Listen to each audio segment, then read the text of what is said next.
নমস্কার বন্ধুরা, আপনারা শুনছেন স্টোরি টেলার পিকেন। আর আমাদের আজকের পরিবেশনা শিবরাম চক্রবর্তীর গল্প হাতাহাতির পর। আমাদের আজকের এই অডিও স্টোরিতে আমি অভিনেতা কাঞ্চন মল্লিকের গলা ভয়েস মিমিক্রির মাধ্যমে ব্যবহার করেছি। আপনাদের এই মিমিক্রি কেমন লাগলো নিচে কমেন্টে অবশ্যই জানাবেন। চলুন শুরু করা যাক। একবার হাতি পোষা বাতিক হয়েছিল আমার কাকার। সেই হাতির সঙ্গে একদিন তার হাতাহাতি বেঁধে গেল, সে কথাও শুনেছেন। হাতির সুর এবং কাকার কান খুব বেশি দূর ছিল না, সুতরাং তার আসন্ন ফল কি দাঁড়াবে তা আমি এবং হাতি দুজনেই অনুমান করতে পেরেছিলাম। কাকাও পারেননি তা নয়, তা দুর্ঘটনা আর বলে কাকে। সেই কর্ণবৎ পর্বের পর থেকে এই পালার শুরু। কান গেলে মানুষের যত দুঃখ হয়, অনেক সময় প্রাণ গেলেও ততটা হয় না বোধ হয়।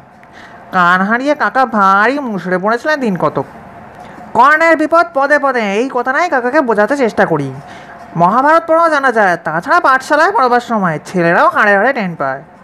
হাড়ে হাড়ে না বলে কানে কানে বললেই সঠিক হবে, কেননা কানের মধ্যে বোধহয় হাড় নেই, থাকলে ওটা আদৌ অত সুখকর মলতব্য ব্যাপার হতো না।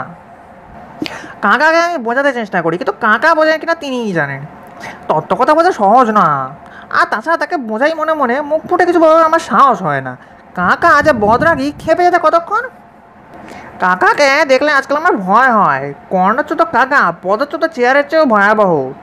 তার উপরে নির্ভর করা যায় না, করেছ কি কুপকাত। আর আজকাল যেরকম কটমট করে দিন তাকান আমার দিকে, মুখের পানে বড় একটা না, আমার কানের দিকে কেবল। ওই দিকেই তার যত চোখ, যত ঝোঁক আর যত রোগ। আমি বেশ বুঝতে পারি আমার কর্ণ সম্পদে তিনি বেশ ঈর্ষান্বিত। হাতির হাত থেকে বাঁচিয়েছি, এখন কাকার কবল থেকে কী করে কান সামলাই, তাই হয়েছে আমার সমস্যা।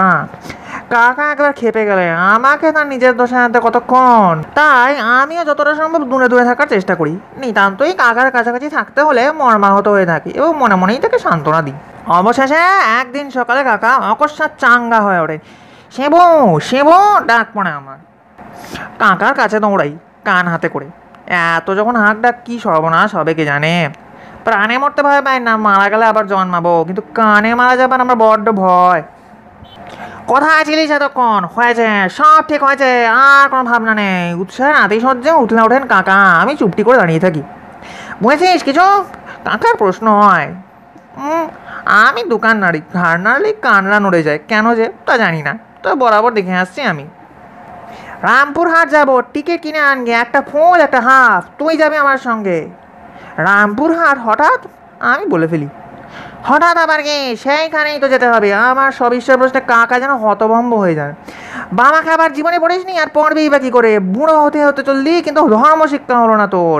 যত বলিস সাধু মহাত্মা যোগী ঋষিদের জীবনে টিপনি পড়, তা না কেবল ডান্ডাগুলি লাট্টু আর লাটাই। যদি তা পড়তিস তাহলে আর একথা জিজ্ঞেস করতিস না।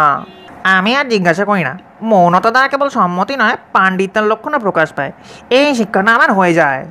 না বলে কয় যদি সমজদার হওয়া যায়, তাহলে আর কথা বলে কোন মুখ? কাকা শতপ্রবৃত্ত হয়ে আমাকে সবিশেষ জ্ঞান দিতে উদ্যত হন। রামপুরহাটের কাছে এক ঘোর মহাশ্মশান আছে, জানিস? এই 10-20 মাইলের মধ্যেই। সেই শ্মশানে বসে যদি কেউ একটানা 3 লক্ষ বার কোনো দেবতার নাম জপ করতে পারে, তাহলে এই সিদ্ধি নির্ঘাত। স্বয়ং বশিষ্ঠ মুনি এই বর দিয়ে গেছেন আমার ঠাকুরদার কাছে শোনা। সেইখানেই আমি যাব। সেখানে কেন কাকা? আমি একটু বিস্মিতই হই। সিদ্ধির জন্য অত কষ্ট করে অত দূর যাওয়ার কি দরকার? রামপুরহাট না গিয়ে রামশরণ দুবেকে বললে এখনই তো 1 লোটা বানিয়ে দেবে, কোনো হাঙ্গামা নেই। হ্যাঁ, সবটাতেই কাকার যেন বাড়াবাড়ি। আমার সিদ্ধি মেডিসির ভূমিকা পড়ার মুখে কাকা উঁচকে ওঠেন।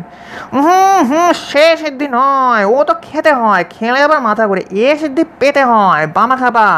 বারদির ব্রহ্মচারী আরও যেন কারা সব ওই শ্মশানে বসে সিদ্ধি লাভ করেছিলেন, জানিস না? আমি দুর্গা দুর্গা দুর্গা দুর্গা এইরকম জপ করে যাবো, যেমনি না 3 লক্ষ বার পূর্বে অমনি মা দুর্গা হাসতে হাসতে 10 হাত নেড়ে এসে হাজির হবেন। বাবা গণেশও শোনাতে নাড়তে আসতে পারেন, তাঁরা এসে বলবেন বৎস বর নাও। তখন আমি যা মর চাইবো, বুঝেছিস কি না? সঙ্গে সঙ্গে বলবে, তাকেই বলে সিদ্ধি লাভ। আমি যদি চাই আমার আরও 2 হাত গজাক, তখনই গজাতে পারে। তৎক্ষণাৎ। শুনে আমার রোমাঞ্চ হয়। চতুর্ভুজ কাকার চেহারা কল্পনা করার আমি প্রয়াস পাই। কিন্তু কাকা বাবু, 4 হাত হলে তুমি 5 ফিনে সবাই কী করে? কিন্তু আমি তোর হাত চাইবো না, হাত তোমার আছেই, 2টো হাতই আমার পক্ষে যথেষ্ট। এই নিয়েই পেরে উঠি না। পায়েরও আমারও দরকার নেই, 2টো পাই আমার মোর দ্যান এনাফ। আমি কেবল চাইবো আর একটা কান। কান না হলে আমাকে মানায় না, আয়নার দিকে তাকানোই যায় না। তাই বুঝেছিস কি না, অনেক ভেবেচিন্তে চিন্তা করলাম রামপুরহাট মন্ত্র বলে 4টে হাত কি 4টে পা যদি আমার গজাতে পারে তাহলে একটা মাত্র কান গজানো, আর এমন কি ইচ্ছে করলেই যদি আমি চতুষ্পদ হতে পারি তাহলে আমার বিকর্ণ হয়ে থাকবো কেন, কিসের তরে? আমাদের আজকের পরিবেশনা হাতাহাতির পর গল্পের পার্ট 1 এই অবধি ছিল। পার্ট 2 পরের এপিসোডে আপলোড করব। আমাদের story teller PKM channel regular follow করতে থাকুন। দেখা হচ্ছে পরের ভিডিওতে।